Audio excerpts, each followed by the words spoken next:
Yeah, good win. Practice has been. We've continued to have good practices coming out of that fall camp, and after the win on Thursday night. Um, One thing about Thursday night is it's good to get a win. It's good to get a big score win. However, I do believe we left some stuff out there, and um, back to the back to the drawing board, back to work this week, and the road up the mountain gets a lot steeper this week. Yeah, I asked you last week about the dual threat ability of Sean Johnson. He really Right. showed. I'd say he looked like Lamar Jackson this week, honestly. But just him showcasing what he can do with his legs and getting Offensive Player of the League LSC. How well did he perform? Yeah, he performed well, and preparation was outstanding. And you're right. I mean, he things break down. He can bail you out of some stuff. And the one thing I was really pleased with though was Wade threw the ball 20 of 26. We had the one interception, but our receiver did fall down. So his legs were great, but I was really happy with the consistency of the way he threw the football. Was that surprising to you to see that in his first week coming in and be able to see Player of the Week and perform at that level? Well, I mean it's good, right? I don't know necessarily think it's the one thing about Sean is he's not a young guy. I mean he's kind of his walk of college in the places that he's been before us. I mean he's paid his dues. He's behind really good players, and I think he was ready to go out there and play football, and mentally and his preparation is unmatched. What he does during the week to get ready to play for a football game. It's great. I don't necessarily think it was a surprise.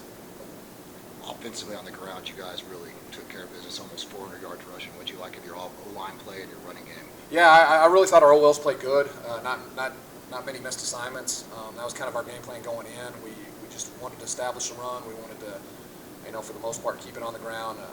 We needed to see our running backs, Trajan Henderson, Jamal Joseph, Ashton Sherrill, all those guys got significant touches, and that was kind of the game plan going in. I'm extremely happy with the first group of OLs, and not only the first group of OLs, but we ended up playing 11 to 12 offensive linemen the other night.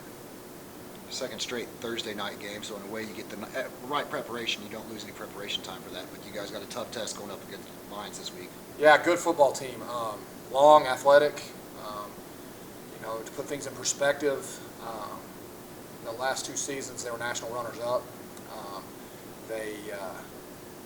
One thing about it is with their program is they develop players and they do a good job of it. The young men in their program have been in their program for 4 or 5, in some cases 6 years, and they do a good job developing them. Not only on the football field, but with their bodies in the weight room. And they're long, they're athletic, they're big, and they're strong. And I think maybe the biggest compliment to those guys is the way those kids play the game. They play extremely hard, and they're disciplined, and it's overall just a good football team. When do you guys head up there? We're going to head up Wednesday morning.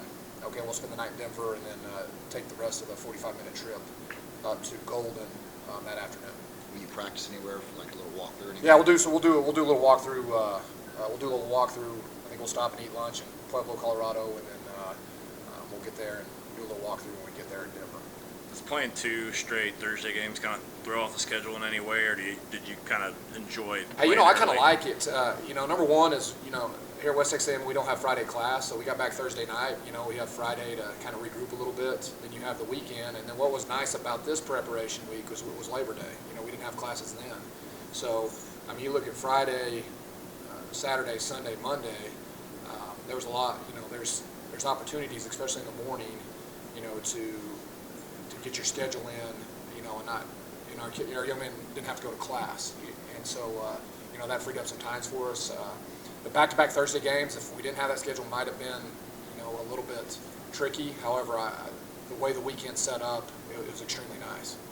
How much confidence do you guys feel like you have built off that coming off Sul Ross? Obviously, Sul Ross not quite mines, but it feels pretty good coming to this game. Yeah, we felt, we hit on the offense. I think overall as a team, I thought we played well on special teams.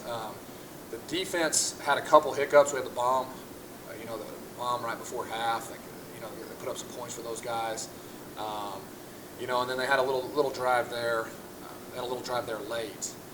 What I will say is that we had a turnover on offense that scored, but overall I was extremely happy with the way the defense played.